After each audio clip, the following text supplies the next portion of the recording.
Welcome to this commemoration and celebration of Swami Kriyananda's discipleship to Paramhansa Yogananda. One of the most appropriate ways we can celebrate this and also show our gratitude and appreciation for even being aware of it, let alone being able to pattern ourselves after it, is to learn how to become better disciples ourselves, how to deepen that guru-disciple relationship, how to expand our awareness of it. Tonight we'll look at several aspects of the guru-disciple relationship, of discipleship, with the goal of finding ways that we can deepen our own relationship, our own discipleship. We're indeed fortunate to have the example of Swami Kriyananda's discipleship so close to us in space and in time. Most of us here at least had a chance to see him, probably meet him, and hear him speak. Many can say that they know him, that they knew him, know him. But there are tens of thousands more who know him and learn about his discipleship from his books and his recordings, his television programs, and now from film. And there will no doubt be millions of people in years to come who know Swami Kriyananda and are aware of his discipleship relationship to Paramhansa Yogananda, and will learn from that and pattern their own discipleship after his. But how blessed we are to be this close to such a role model. As an example and a model for discipleship, we could not ask for better. Swamiji's entire life could be described as an exercise in discipleship. So let's first look at a couple aspects of discipleship. There is a soul bond between the disciple and the guru. Most of you know well the story of how Swami Kriyananda connected with, found Yogananda. He was in New York City in a bookstore, bought the autobiography, read it, zoomed immediately across the country 4 days and nights in buses. Then he got to California, but then he got bounced around between Encinitas and LA, hearing that he could not become a disciple for years, 4 years. And then finally, even when he ended up under the same roof as the master he was seeking, he was told he couldn't see him for months. But Divine Mother was listening to Swamiji's soul. And as a result, eventually he got shown into a small sitting room where the master was seated. Yogananda motioned him to a couch that was close by. Swamiji sat down, looked at Yogananda, and Yogananda said, "What may I do for you?" Now, Swamiji, then Donald Walters, was an astute young man. He used his mind a great deal. He was very into his conscious mind. He came from a genteel and erudite family. His father was a scientist. He had been to college and loved to argue and debate. He looked forward to having a career as a playwright. He was no one's fool, you might say. And he wasn't about to be made one. He would not accept somebody else's opinion until he had concrete proof, especially if it was at variance with his own. So he went in and saw Master with a pretty active, conscious mind. And then the Master asked him, "What may I do for you?" Well, Swami's soul had been waiting for 22 years, and probably a lot longer than that, for this moment, the moment when that soul bond between guru and disciple could be activated. And so the soul leapt into the breach and said, "I want to be your disciple." And Swami himself said that he was stunned. He had never imagined that he would ever utter such words to another human being. I want to be your disciple. I want to take your opinions, your advice over my own thoughts. But the soul, at that point, was in charge. And those words, I want to be your disciple, will probably ring down through the centuries as the people on this path listen to them and learn from them as a way to perhaps start their own discipleship, but certainly a way to be in tune with the discipleship that Swami has modeled for us. Those words resonate with all of us. For that bond is for the lifetime of the individualized soul, for eternity. Another aspect of discipleship is friendship. Swami set out to help us understand the nature of divine friendship by modeling that for us. He would say, think of me as just a friend who's been on the path a little longer than you have. Think of us as friends who are both working toward the same goal. I just have a little more experience in doing it than you do. And some of us were not quite ready to commit to that relationship, that relation of friendship.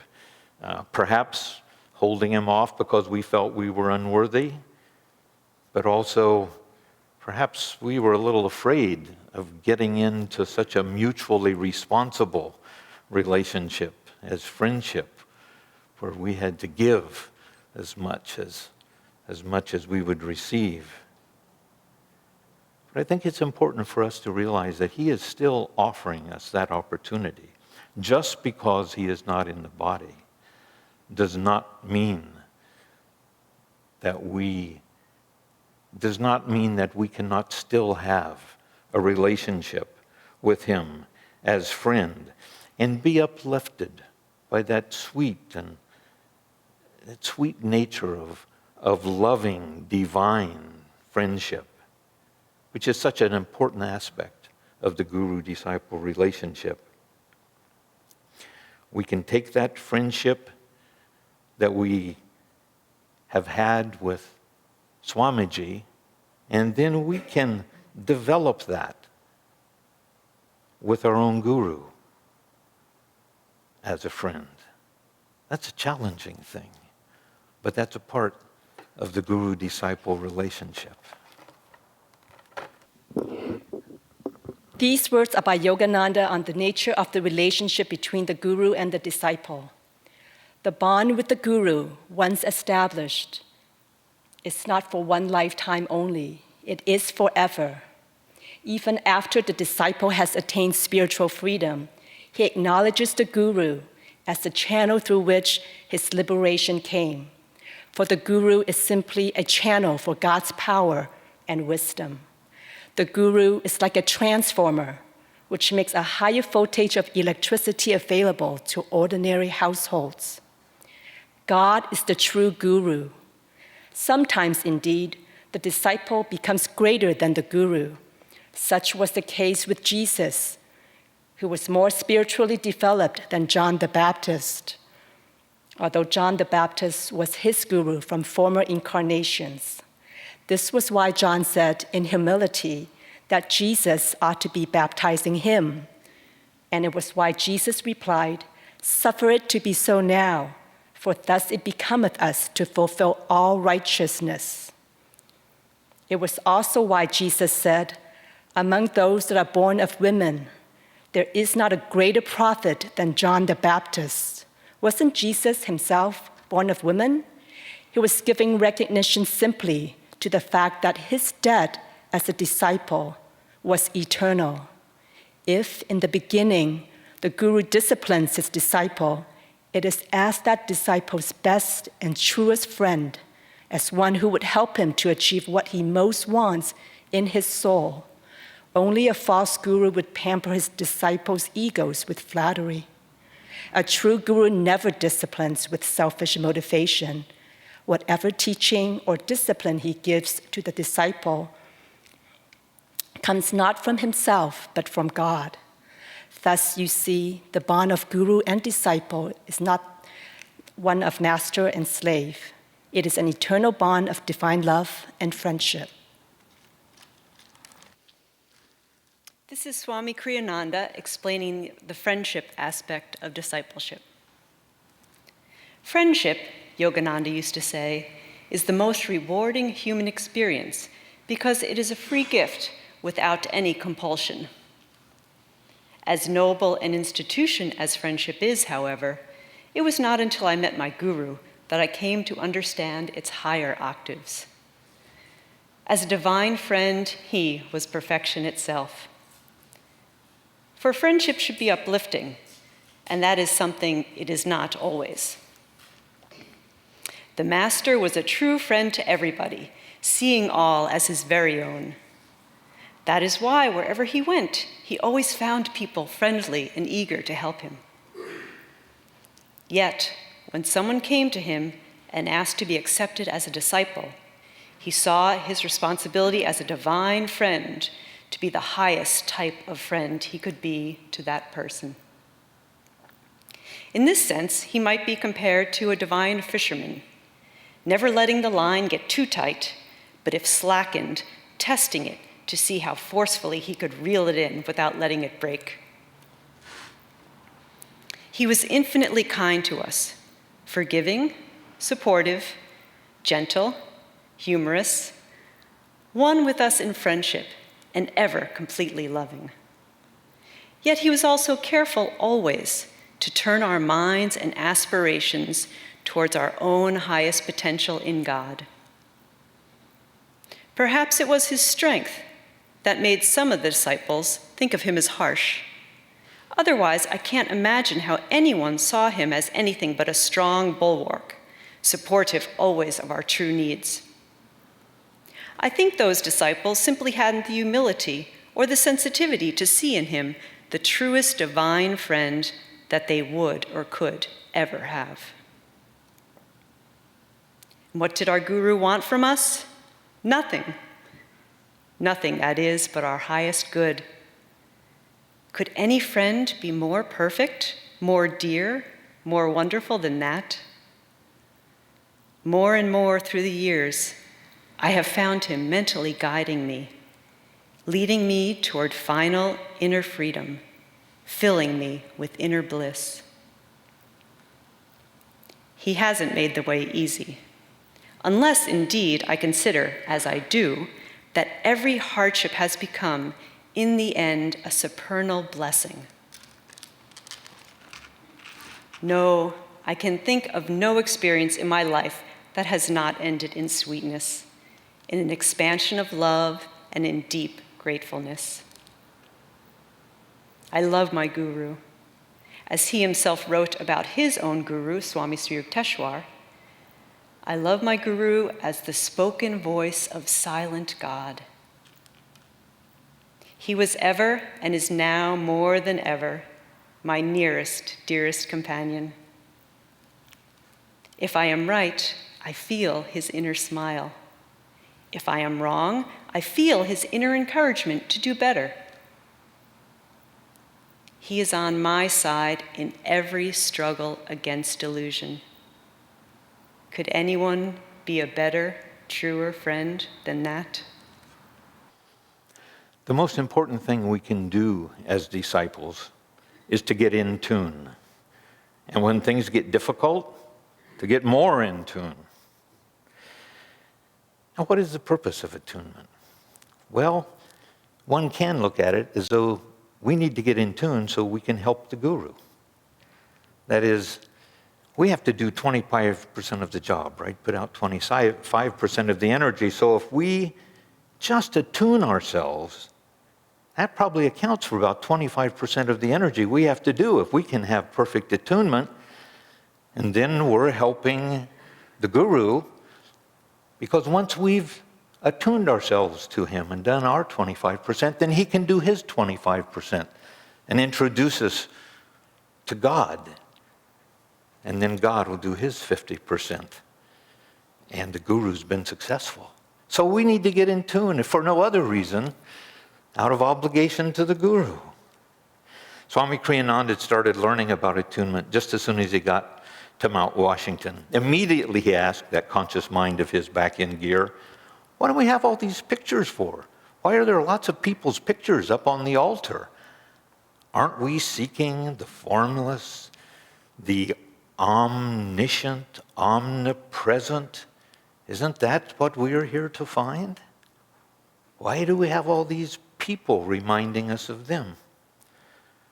Well, he was quickly and clearly told that it was difficult to find God focusing only on something that was formless. We needed to do it in steps. So the masters were there, so we could get in tune with the masters. Because the master or the guru has that state already, that state that we are seeking. And so by attuning to the guru, we can begin to intuit that state of consciousness ourselves.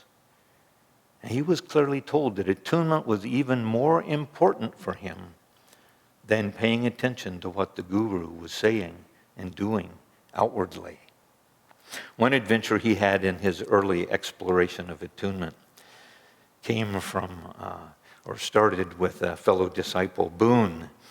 And Boone had been really focusing on the master. It doesn't say, but I imagine at the point between the eyebrows, chanting or visualizing him, and he was really going after it. And he did it so much that he finally began to lose touch with his body. He finally began to move out of his body until eventually he couldn't feel his body, and he probably had almost no control over it. So he told Swamiji that he had to stop that because he worked in the print shop, and it had gotten really dangerous. And so he prayed that he have that experience removed from him, and it went. But Swami thought, aha, that's for me. And so immediately he started concentrating on Master as Boone had, and went at it for days. Well, Master had been down in Sanitas while this all was going on. And when he returned to Mount Washington, just as he was coming onto the porch and Swamiji and others were there to greet him, he walked right over to Kriyananda and said, "What sort of mischief have you been up to?" And Swami said, why, none, sir, because he hadn't thought of this focusing on his guru as mischief. Then he began to realize that was probably what Master was referring to, but he had quite a bit of resistance to this idea because he was making so much progress. So Master greeted other people on the porch and then came back to Swami. "Are you sure that you are not up to some sort of mischief?" Swami had nothing to say at that point. It didn't take him too long to get the picture. And before Master left all of his being greeted and all, he turned back and looked at Swami and nodded and said, "Goodbye, Walter." He saw that he had gotten it. So Swami came to understand that the attunement that he sought was just to the Guru's consciousness, to his universal state of awareness. And if for no other reason, than to eventually be able to experience that for himself. So this is something that we can pray for. We can pray that we become attuned to the ray that God has sent us. Here Yogananda is explaining attunement for the disciple. Attunement to the Guru means complete, heartfelt acceptance of his guidance and also of his activities. Your acceptance must be unqualified. You mustn't say, for instance, "I accept what the Guru tells me in this situation, but not in that one." Nor should you say, "I accept what he tells me, but not what those tell me whom he has appointed to represent him. Attunement means also listening for the Guru's inner guidance in your heart. In everything, ask him mentally what you should do, how you should behave, how you can love God more deeply. More than guidance, ask him to give you the power to develop spiritually. Be guided by common sense also. Never, in the name of attunement, behave in such a way as to offend against reason or against the rules of proper conduct. Learn to behave, Swami Sri Yukteswar used to say. Don't let attunement with the Guru, in other words, be your excuse for an undisciplined imagination. To tune into the Guru's consciousness, visualize him in the spiritual eye. Mentally call to him there. Imagine his eyes gazing at you. Invite his consciousness to inspire your own. Then, after calling to him for some time, try to feel his response in your heart. The heart is the center of intuition in the body. It is your radio receiver. Your broadcasting station is situated in the Christ center between the eyebrows. It is from this center that your will broadcasts into the universe your thoughts and ideas. Once you feel an answer in your heart, call to the Guru deeply. Introduce me to God.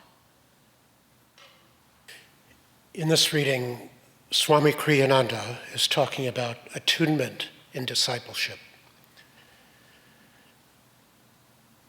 God takes an interest when you take an interest. It's as simple as that. It isn't that he says, here's somebody who's really smart, I'm going to choose him. No. If you long for that help, God says, all right, I'll help you. He wants to help you, but he can't help you if your eyes are on the ground. How are you going to see the light of his star? It has to come from your openness, your longing for God, your willingness to follow him, and your desperation to find the truth without wasting any more time. When you reach that point, then you're ready to be a disciple of a guru. When you have the depth of real commitment, the guru will take charge of your life. Once that ray enters your consciousness, something else happens.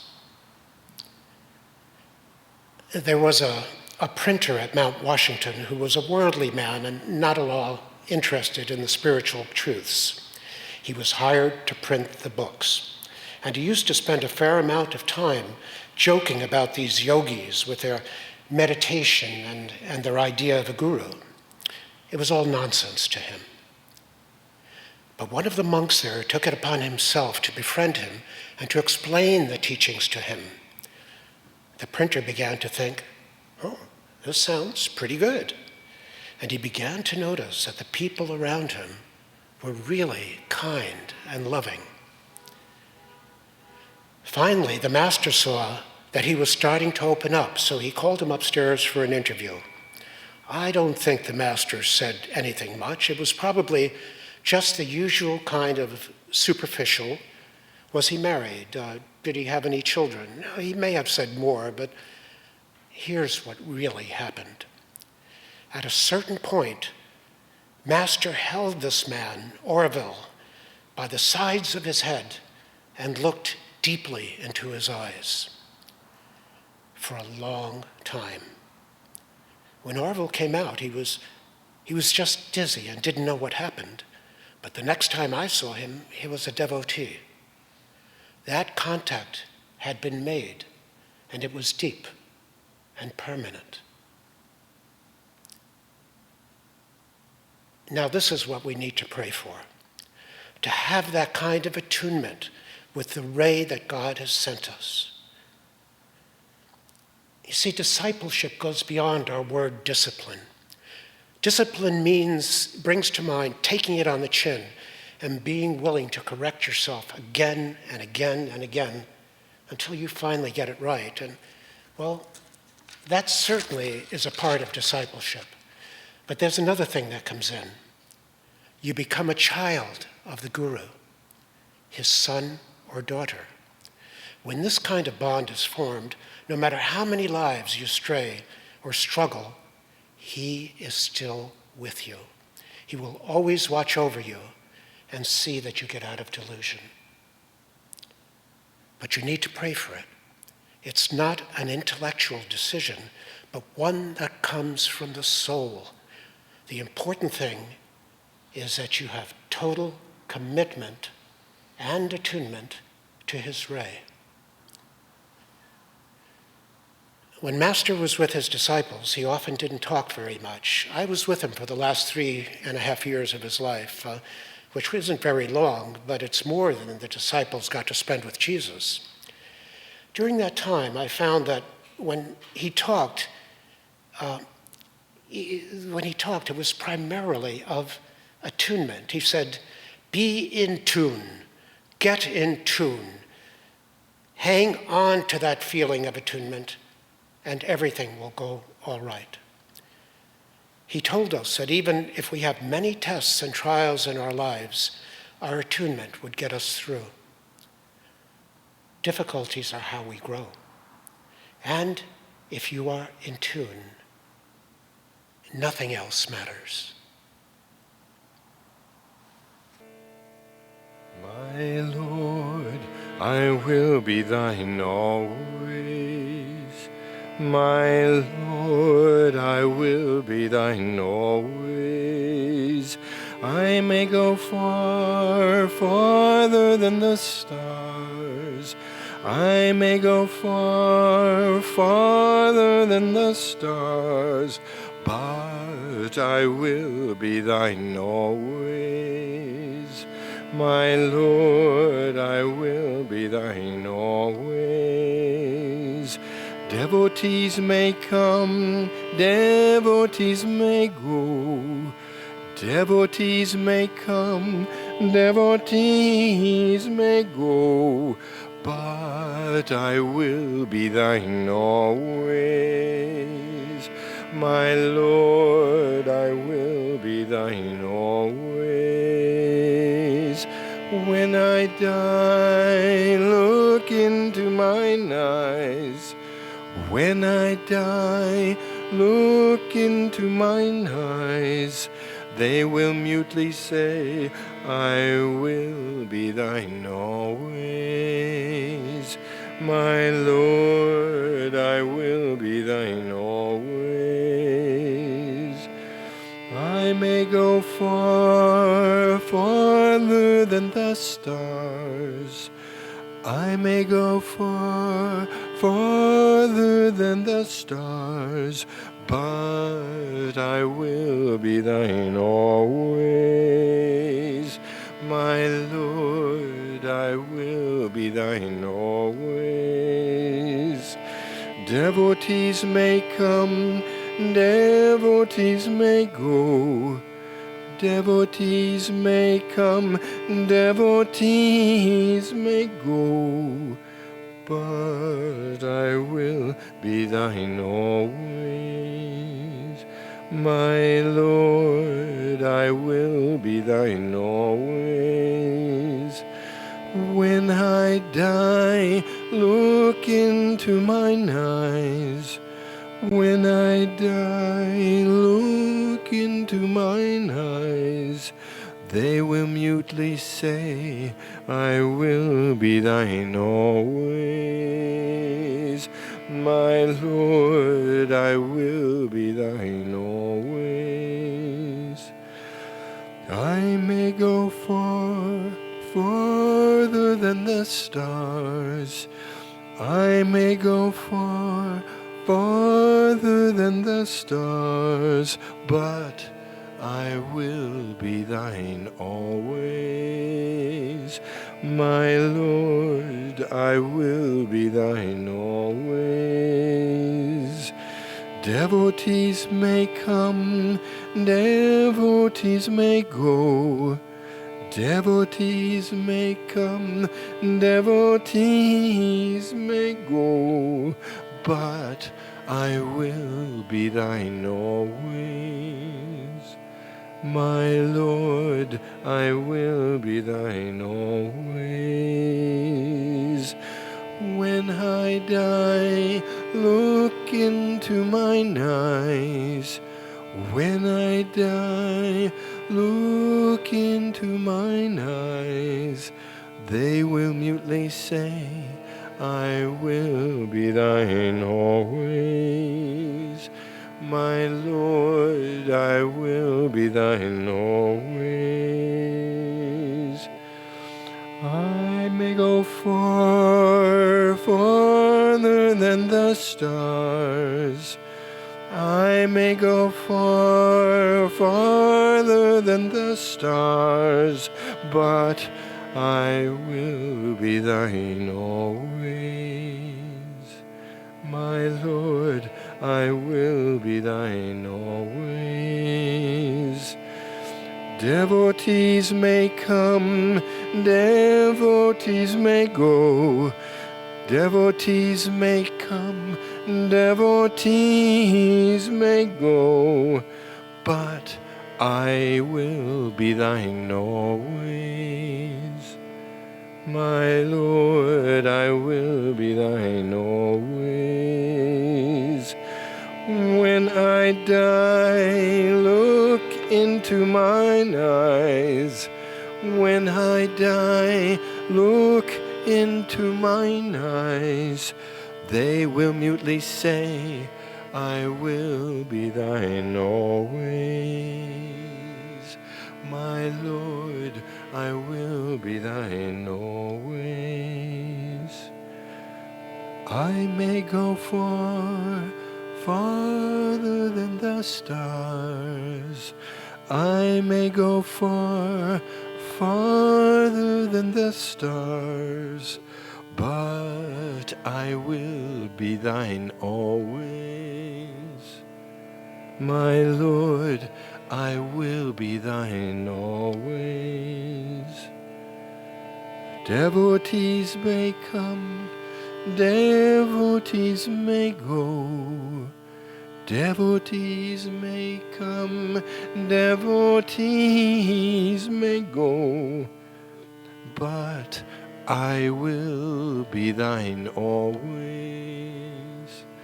My Lord, I will be thine always. When I die, look into mine eyes. When I die, look into mine eyes. They will mutely say, I will be thine always.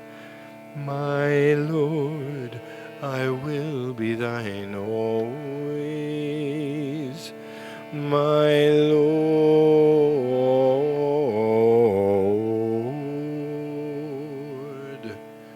my Lord, I will be thine always.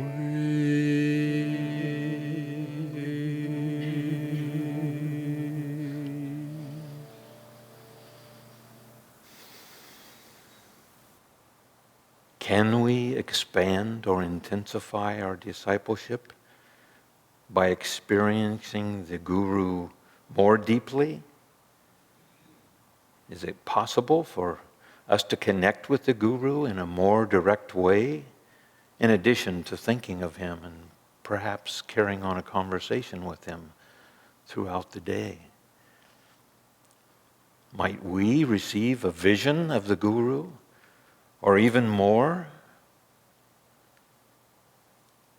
well, I can say that one doesn't always get exactly what you're asking for when you're seeking an experience of God. I'd been at Ananda for about 1 year, and I was at the apprentice village at a meditation. I hadn't really decided whether this was my path or not. If I wanted to get into this whole guru and discipleship business, seemed pretty big. So one night, and we may have been a 2-hour meditation at the apprentice village, I decided I needed a vision to tell me. Being who I was, at least at that time, I guess I decided to start right at the top because I was demanding a vision of Babaji. Praying deeply, at least I thought it was prayer, certainly focusing at the point between the eyebrows and calling and claiming and demanding and anything else I could think of. That Babaji, come to me, Babaji, come to me. And I was getting pretty deep, for me at that time at least. Focused, believing, affirming. And then I heard this voice. And this voice very quietly, sweetly said, "You have been praying for the vision of a saint, and now I'm going to bring you to one." Well, when I first heard that voice, my heart leapt and expectations began to rise. As 2 or 3 more words came, I realized this wasn't actually coming from the point between the eyebrows, but I was hearing it in my right ear, and that was good, right? But by the time we got to the end of the second sentence, I was taking a peek, and it was Asha. She had come to ask me to go and work with Swami on something he wanted recorded right then that he was recording. In hindsight, I've pondered at least if maybe, at least Master might have been impressed with my sincerity and my earnestness. So he talked to Swami and said, well, we at least should give him something, what's the word? But like a far down the line reward for it. And so I got Asha as my saint. But Master said it is typical of this path that we be tested to see if we really want what we are asking for. You know, it's interesting in this context of discipleship to note that we, each and every one of us, are as important to God and as important to our guru as Jesus or Buddha or Babaji or any of the great saints that have ever lived. Swami said that it's not our unworthiness that keeps the great ones from coming to us. It's our lukewarm devotion. That means they're available.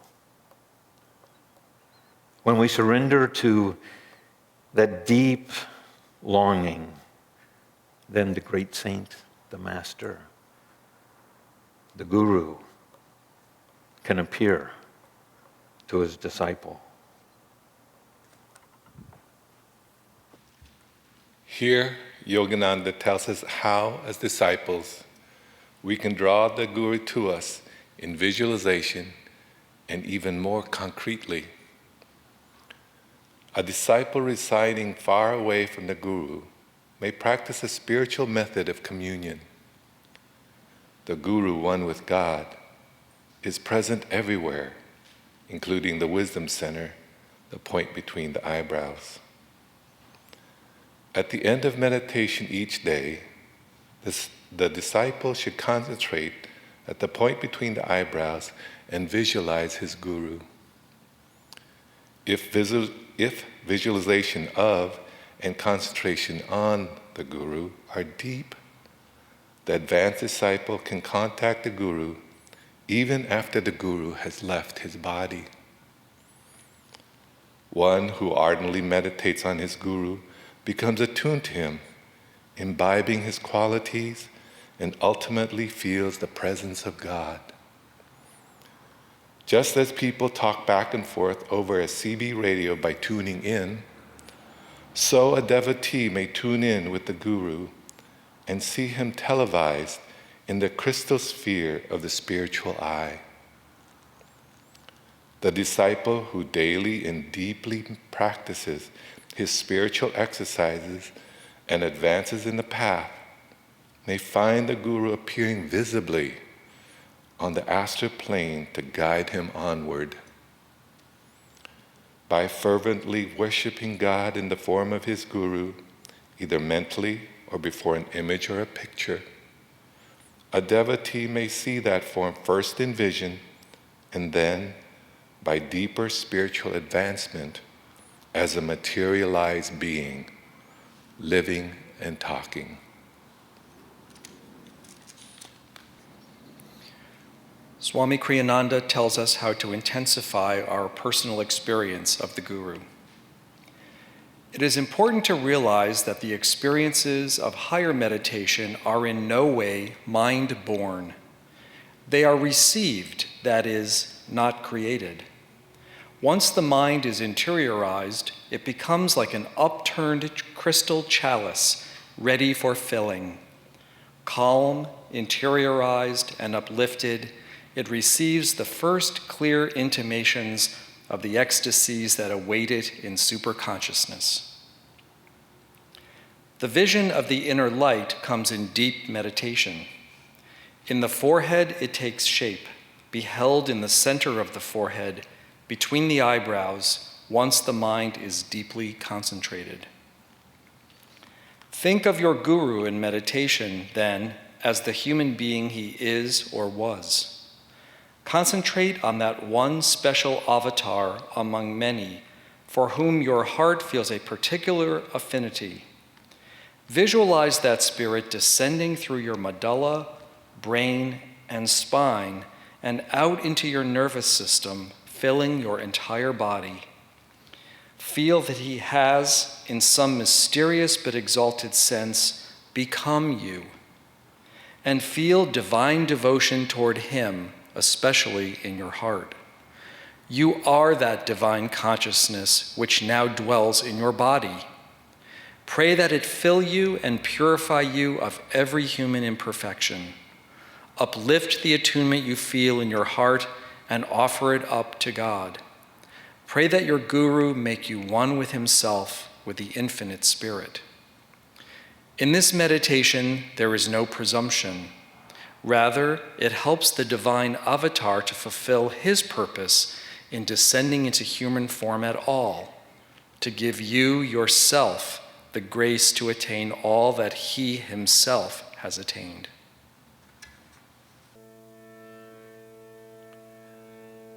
Think ye in thy heart, lotus feet of thy Guru. Think ye in thy heart, lotus feet of thy Guru. If you want to cross the ocean of delusion, if you want to cross the ocean of delusion, shaming the white lotus in purity, shaming the white lotus in purity, beyond all duality, Guru, image of Brahma, deliver us from delusion. Guru, image of Brahma, deliver us from delusion. Think ye in thy heart, lotus feet of thy Guru.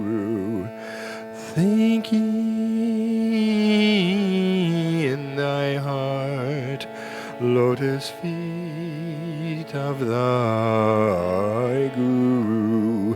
If you want to cross the ocean of delusion, if you want to cross the ocean of delusion, shaming the white lotus in purity, shaming the white lotus in purity, beyond all duality, Guru, image of Brahma, deliver us from delusion. Guru, image of Brahma, deliver us from delusion. Think ye in thy heart, lotus feet of thy Guru. Think ye in thy heart, lotus feet of thy Guru.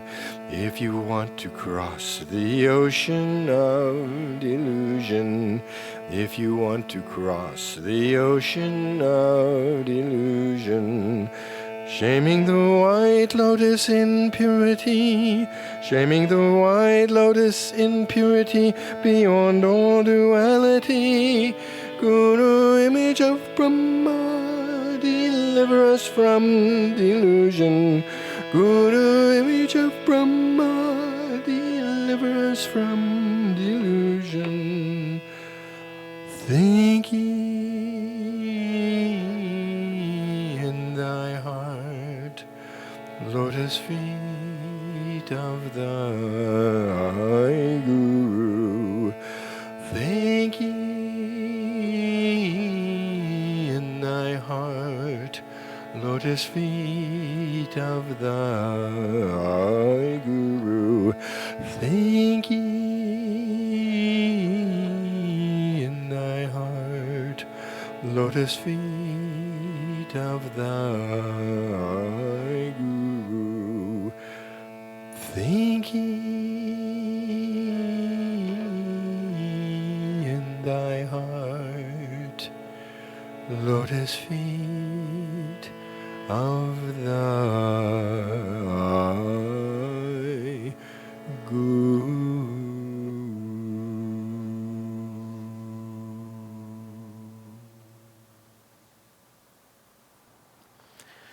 We'll close this evening by offering rose petals to Swamiji. There are petals on either side of the dais. You can just stay and meditate or be silent longer if you want, or when you feel to, come up and take rose petals and sprinkle them over the images of Swamiji, or leave when you're ready.